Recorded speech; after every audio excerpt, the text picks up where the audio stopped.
What's up, YouTube? It's Adam here at The Game Changer, here to bring you 4 ways you can retire early and quit your day job. Some things to keep in mind before we get started. If you really want to quit your day job, you're going to have to replace your income, but you don't necessarily have to make as much as you were making or are making now. You are going to need enough money to cover all your expenses and maybe a little extra money to play around with. For the sake of this video, I'm going to focus strictly on retiring early and quitting your day job. Living more comfortably and having the freedom to do more things from a financial standpoint is going to be broken down more carefully in another video. But for now, let's just focus on retiring early. Now, depending on your strategy, your financial resources, your grind, and your available time to devote, you can either use one or more than one of the strategies to either progress you more quickly or completely catapult you to where you want to be. Everyone's circumstance is different, so the journey and the destination will look different for a lot of people. Also, it's good to have a number in your head. This number doesn't have to be a forever number, but it's a starting point so you have a goal to work towards. If you don't know where you're going, how could you possibly know how to get there? So number 1 is dividend stocks. Dividend stocks are basically a stock to provide you with a portion of the profits that a company recognizes. A vast majority of the dividend stocks pay out quarterly, which is about every 3 months. Some dividend yields can be pretty predictable if you choose wisely, so you'll have a good idea of what to expect each quarter as a payout. Now, obviously, you're not going to invest $100 a week into dividend stocks and expect to retire early. There's going to have to be a pretty good amount of capital put into whatever stocks you're choosing. And if those stocks are paying out at a 2 to 4% dividend yield, on top of whatever the stock's performance is, it will take a heck of a lot of money. Albeit, if you do your homework and you choose some high-yielding dividend stocks that happen to be index funds, it can be a great way to progressively advance towards your goal of quitting your job early and sitting on the beach drinking Mai Tais all day, or whatever it is you want to do. Number 2 is rental properties. Investing in rental properties isn't easy, and it isn't a get-rich-quick thing. There are a ton of things to take into consideration, and it's going to be a lot of hard work. But I strongly believe that buying real estate and leveraging it while having other people pay it off for you is the best investment you could ever make. After all, more people have been made into millionaires through real estate than any other business model in the world. I know what you're probably thinking. How the heck am I supposed to do that? Or maybe, yeah, I've heard that before, but who has the time or money for that? Or maybe you're even thinking, this guy is a complete crackpot. Well, I think arguing that going to work for the next 20, 30, or 40 years, punching a time clock, doing what someone else tells you to do all day, and not really having anything to show for it when you're done as being an easier alternative is a horrible argument to make. Hear me out, and let me break it down in a very simple way. You're going to have to do a little math, but it's okay, because there's tools like rental calculators and easy formulas all over the internet that even a 5th grader could figure out to make sure that you can mitigate your risk. I'm going to be making another video about it, but I'll give you the short of it now. So, you put down as little money as possible on a property. The bank loans you the rest of the money. You find tenants to put in place, but they have to be good tenants with good credit histories. You make sure that the money coming in from the tenants, otherwise known as income, exceeds the expenses on the said property. Here's what I mean. Let's say you figure out how much everything is going to cost. That includes the lawn care, capital expenditures such as replacing the roof eventually, vacancy, replacing the hot water heaters, maintenance of the property, the mortgage, taxes, and insurance. Now, all you have to do is make sure that whatever the property is renting for is exceeding that amount. For instance, you buy a 2-family home.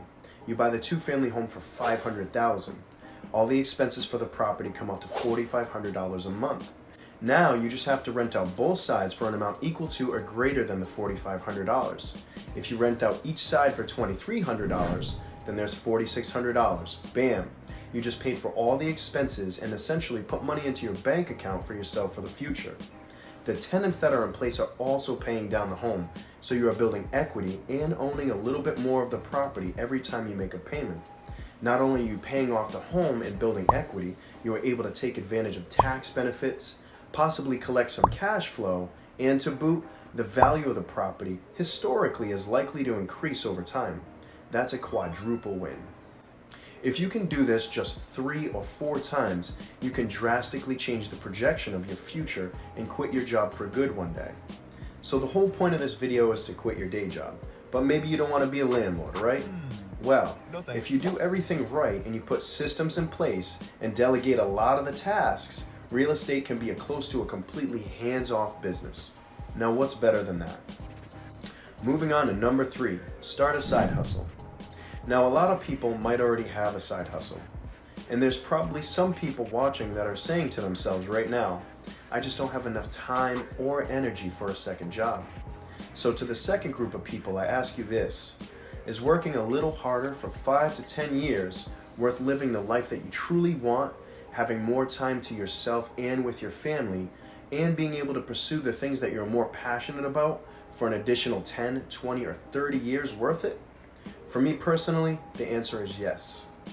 What tends to happen sometimes when people have a second job or a side hustle is that they spend extra money they have on things that they want or things that they want to do. I don't think there's anything wrong with that at all. If your goal is to have some extra money in your pocket to blow, then a second job or a side hustle is definitely the way to go. But if your goal is to retire early or at least stop working in some capacity, then you have to gear things a little bit differently. I think it's a good idea to devote most, if not all, of your additional income towards your goal in mind. Whether that's having a separate bank account that your additional income is linked to for direct deposits, manually depositing that money into your additional account, or having that money invested in other financial vehicles through automation. Just try to find something that works best for you. A word of advice for people who tend to be a little bit more impulsive or maybe online shoppers.